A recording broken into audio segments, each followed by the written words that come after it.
Hi everyone, it's Janessa Zickafoos with the Mother Hive. Hi everyone, I wasn't sure if I was live yet. It's Janessa Zickafoos with the Mother Hive. So I think we're cross posting, I hope. So just wanted to hop on tonight for our Earth Wisdom Wednesday. Just gonna double check that everything's running smoothly while we wait for a few people to hop on. So sometimes I can see you and jumping in, and sometimes I don't.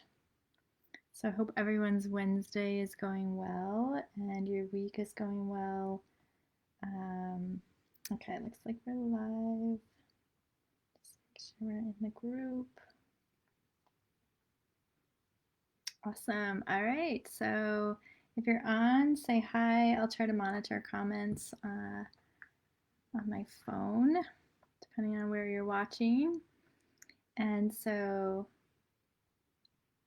let me know if you're watching the replay or if you're catching us live tonight.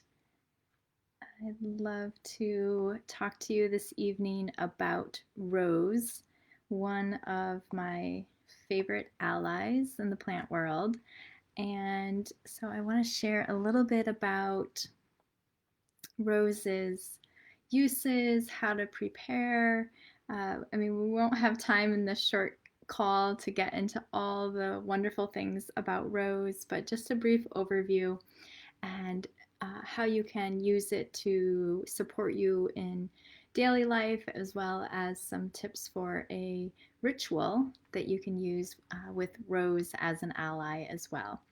So, super excited to be here this evening and to catch up with each of you. So, make sure you say hi so I know who's here, and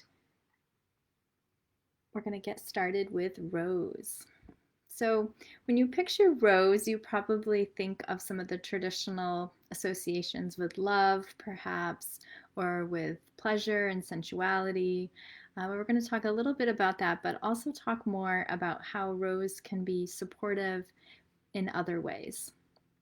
So, kind of just to back up and to get started, there are so many species of rose that we want to be cautious when we're harvesting or making our own medicines, that we are considering a couple of key things working with rose.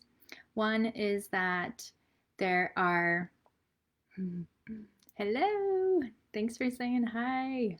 Is it Kaylee? I think that's right. Nice to see you. So let me know if you've used Rose in the past or what your reactions are. I'm so curious.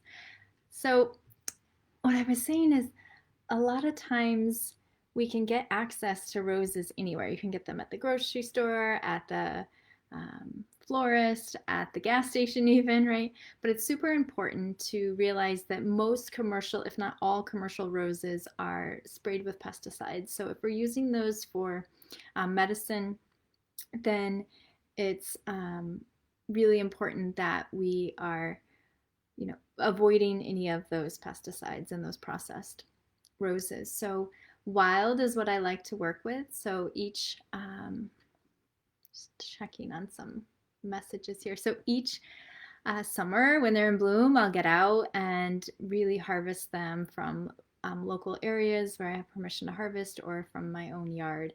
And so I have a couple different species that I'm working with, but wild roses are really wonderful as well.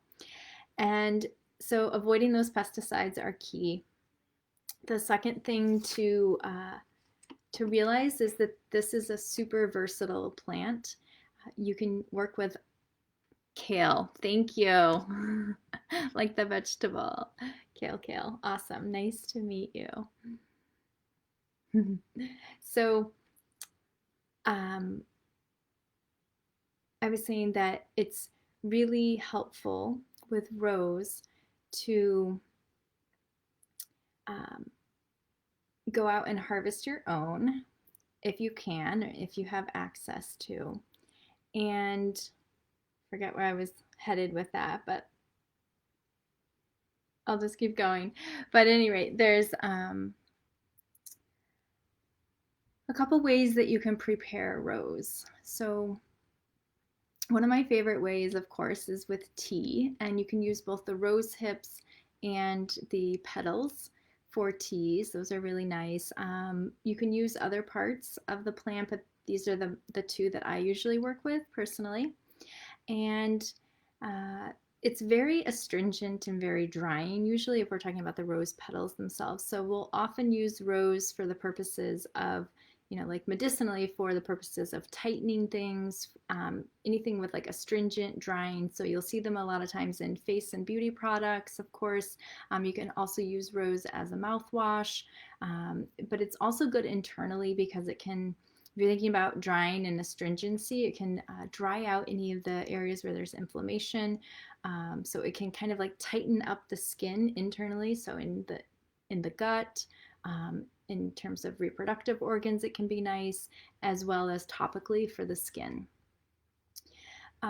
It's also known, of course, for energetically supporting the heart. And we think about it, as I said, like a plant that we would turn to for love and support.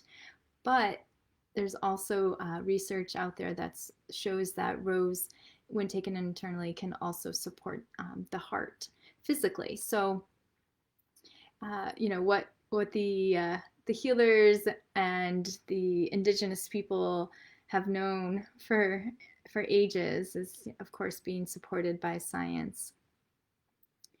Uh, Energetically, the rose can also support us through grief and through anger, through supporting us with emotional swings and mood. So it tends to be very, very gentle, very uplifting.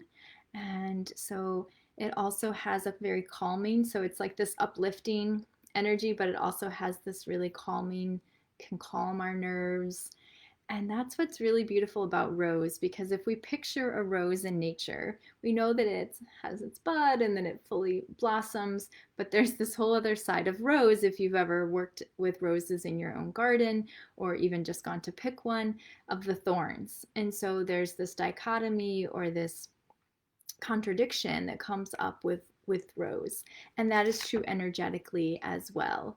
So it allows us to see different aspects in our lives, in our relationships, in our physical body, and it can also have this calming, well, uplifting nature about it as a plant ally.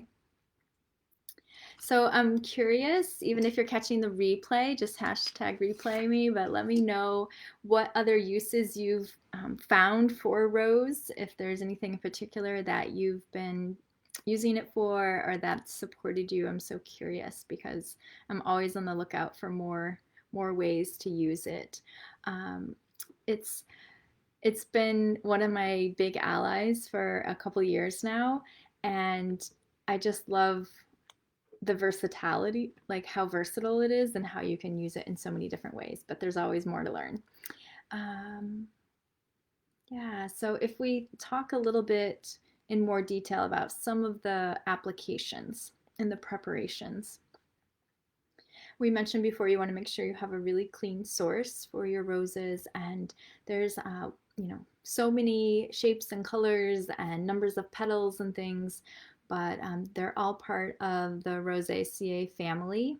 And so we usually consider just Rosa as the general species, and these can be used interchangeably.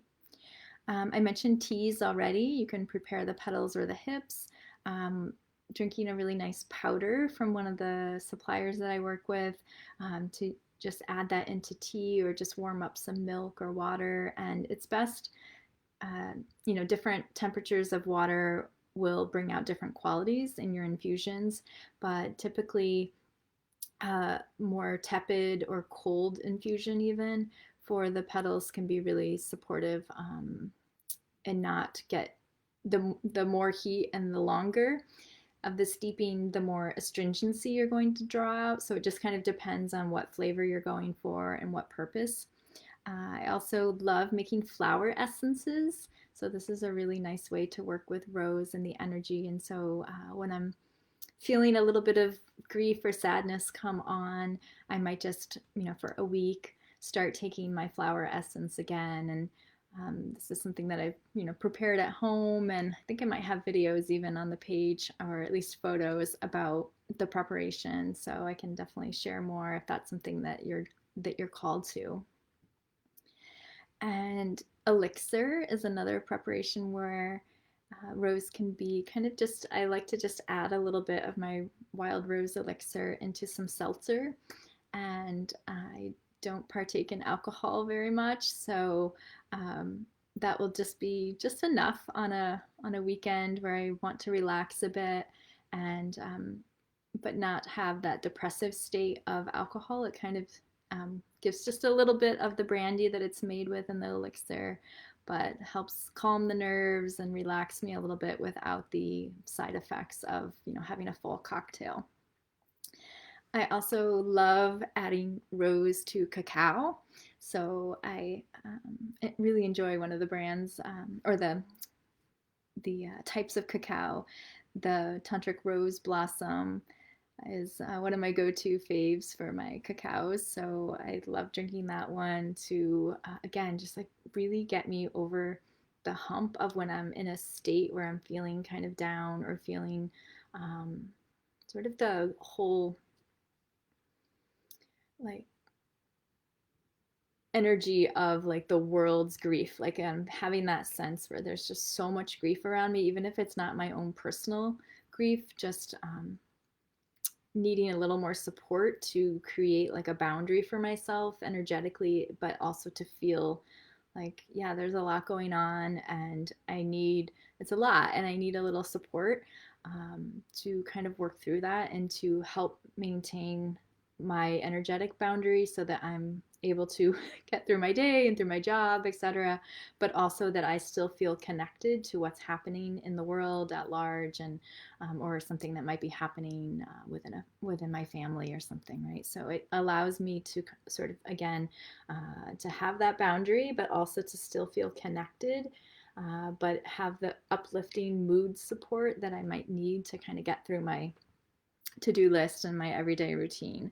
So I also have worked a lot with rose, just creating simple rose water at home, keeping a bottle of it in the fridge and then adding it to a spritzer bottle.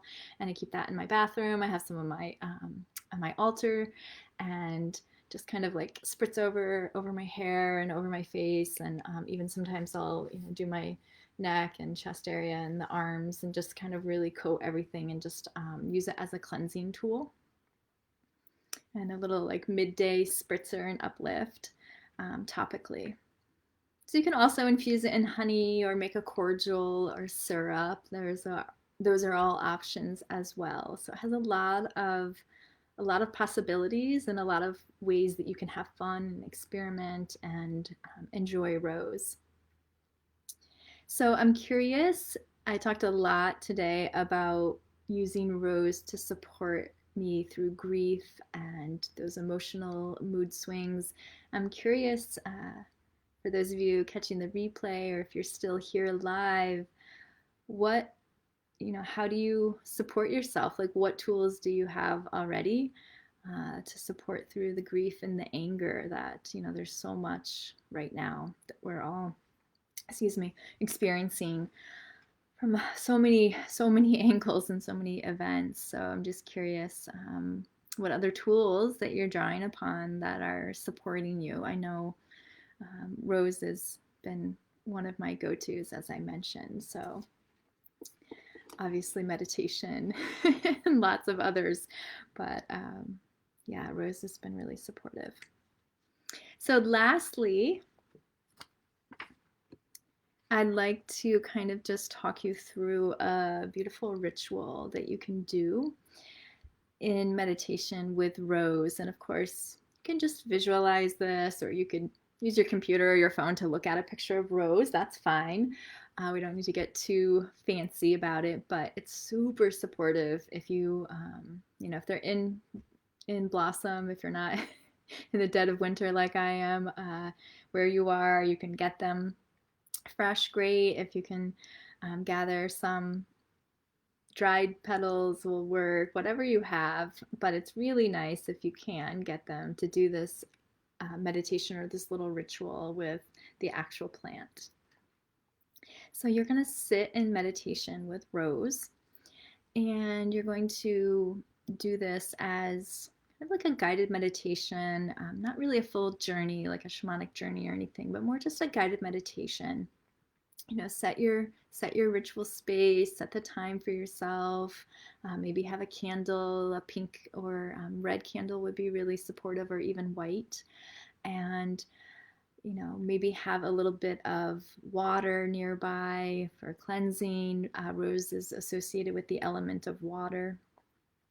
So whatever you can do to kind of set your environment, set the mood, dim the lights, maybe a shawl, cozy blanket, whatever makes you feel in that ritual space, and to allow you to drop into that. So if you need to do any chanting or any gentle movements, any yoga, or just kind of sitting in silence for a bit, and then jumping into the ritualistic part where you're connecting to Rose. And so you're going to ask Rose for some support, and for some when I say Rose, I'm talking like capital R, like the spirit of the plant.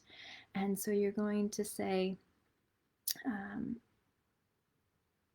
as you're sitting in meditation, closing your eyes perhaps, or even just gazing at an actual rose, and ask Rose to help you to embody a strong vessel. So ask Rose to support you in seeing and embodying your full, whole self. And you can imagine not the little bud, but the full bloom. So this is where it's nice if you have the actual rose, because just staring into the full bloom is so mesmerizing and so powerful. So allow Rose, you're going to listen for your response, and just listen for any sensations that you might feel in your body as you do this meditation, asking Rose to help you embody fully this full, strong vessel that you are. Ask Rose to help you see yourself in your full blossom self. And as you sit in that meditation, you're going to reflect and look for, what are you seeing?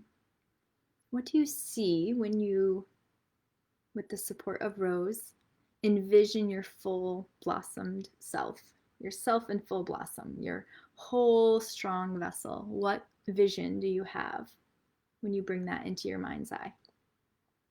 And you're going to sit with that, and maybe you need to jot, or maybe you just want to stay in the ritual space. And then you're going to move into the second portion of the meditation. And here you're going to ask Rose to help you embrace your thorns, your thorny side, right? What are the contradictions within you? What are the sides of you that you kind of shy away from, or that you associate as being sort of negative or painful or hurtful to others? Right? So if we're thinking about the energy of the thorn, and like brushing against the thorn as you're picking a rose or working with Rose, that like jumping back, like what are the sides or aspects of you that have that cause that reaction in yourself or in others? That pushing away, that turning away, that rubbing the wrong way, any of those words would work here. So what are the contradictions within myself?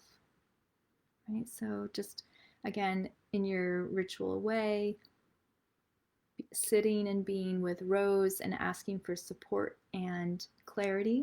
What is revealed to you about these aspects? What are you seeing? What is revealed? And the last part that you will ask of Rose, the last part of the meditation, is where you ask Rose to help you embrace all aspects of yourself. So it's like instead of taking on this either or, like we tend to get into that space where it's a situation, a relationship, a person, something about ourselves. it's an either or scenario. And with rose, we can access and tap into this idea of both and, right? Instead of either or, it's both and.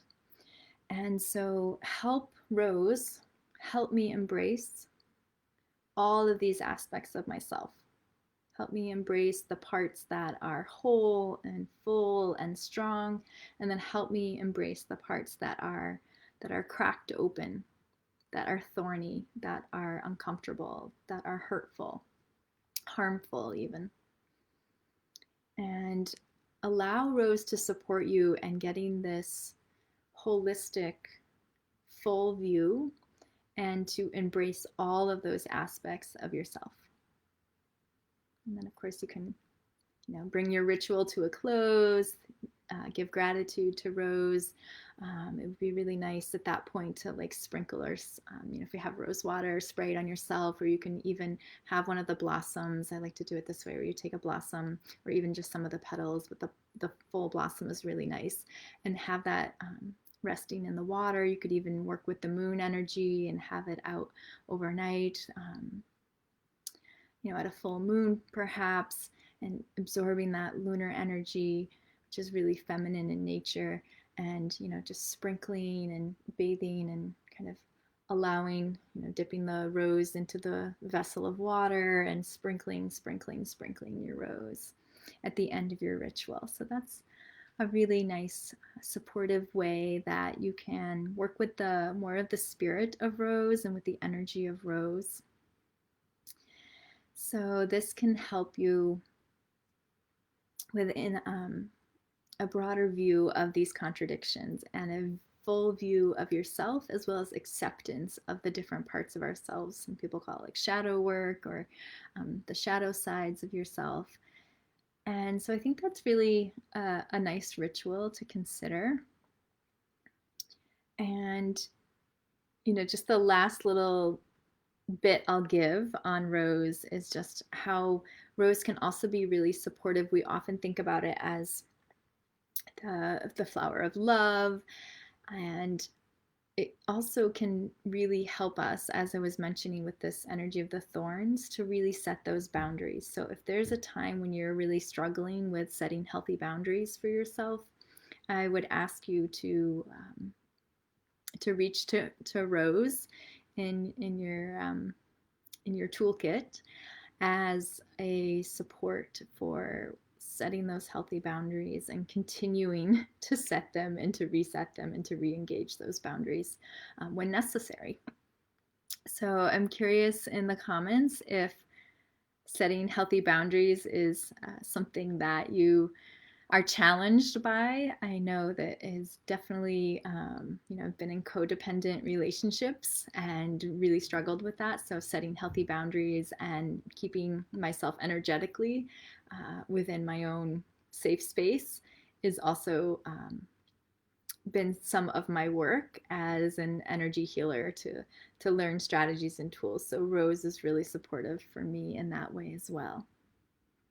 So we're going to sign off. It's been about 25 minutes or so talking all about this beautiful plant, Rose Rosa. So reach out to me if you have questions and want to know more, or if you would like to learn about some of the different ways. I'm happy to make more videos or to send you, some resources on where you can either source rose, or I can't wait. Once spring and summer hit, we'll be out foraging for some rose and working and making all kinds of fun medicines again. So, all right, have a lovely evening, everyone.